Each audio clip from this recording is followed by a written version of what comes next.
प्रश्न है हमारे पास।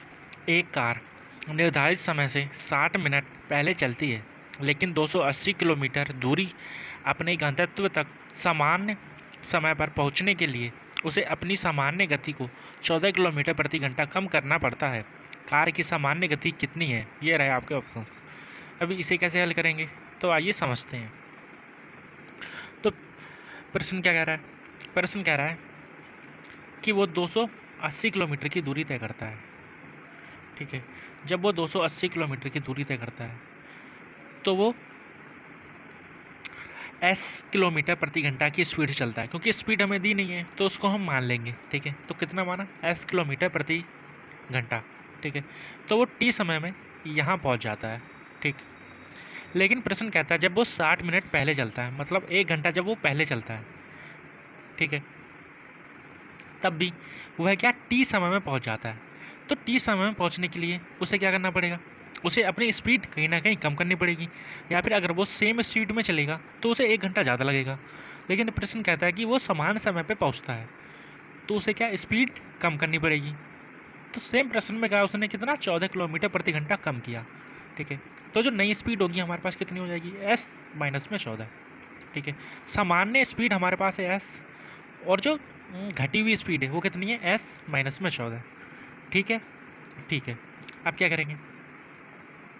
लेकिन उसी में हमसे कहा है कि 60 मिनट ज़्यादा लगा है। ठीक है, इन दोनों में 60 मिनट ज़्यादा लगा है, मतलब 1 घंटा ज़्यादा लगा है। उन दोनों का अंतर हमें दिया है, तो फॉर्मूला क्या होता है? वो होता है t बराबर में d अपॉन में s, टाइम बराबर डिस्टेंस अपॉन में स्पीड। तो जब हम डिस्टेंस देखेंगे तो हमारा कितना है? 280 बट्टे में कितना है? स्पीड, वो क्या हो जाएगी? s माइनस में 14। जब माइनस करेंगे हम दूसरी कंडीशन से, ठीक है, बट्टे में s, तो हमारे पास इसका डिस्टेंस कितना दिया है? 1। ठीक है, टाइम के बीच का अंतराल हमें 60 मिनट दिया है, जो होता है 1 घंटा।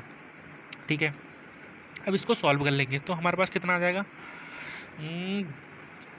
ये दूसरा s बन गया। ठीक है, ये वाला बना लो। s दोनों में है तो नीचे s आ जाएगा।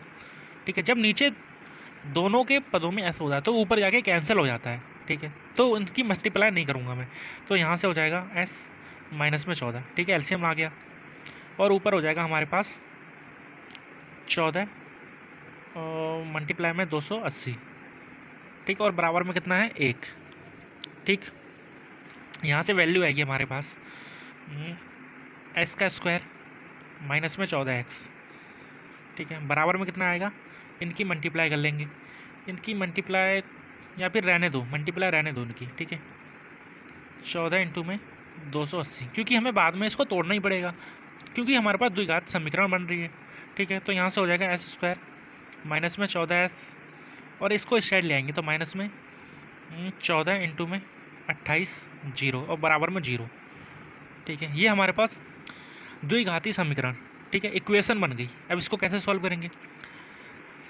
तो यहाँ पर लिखेंगे हम माइनस है तो यहाँ लिखेंगे हम प्लस, और यहाँ प्लस और माइनस माइनस। ठीक है, अब इसके ऐसे फैक्टर करने हैं, इस वाले पद के ऐसे फैक्टर करने की, गुणा करने में तो इतना ही है, लेकिन माइनस करने में 14 है। ठीक है, तो हम इसमें ऑप्शन का सहारा भी ले सकते हैं, क्योंकि हमें x का मान यहाँ से भी निकलेगा और x का मान यहाँ पर दे रखा है। तो अगर हम इसको देखें ऑप्शन के अकॉर्डिंग, तो इसको तोड़ सकते हैं हम 14 इंटू 28।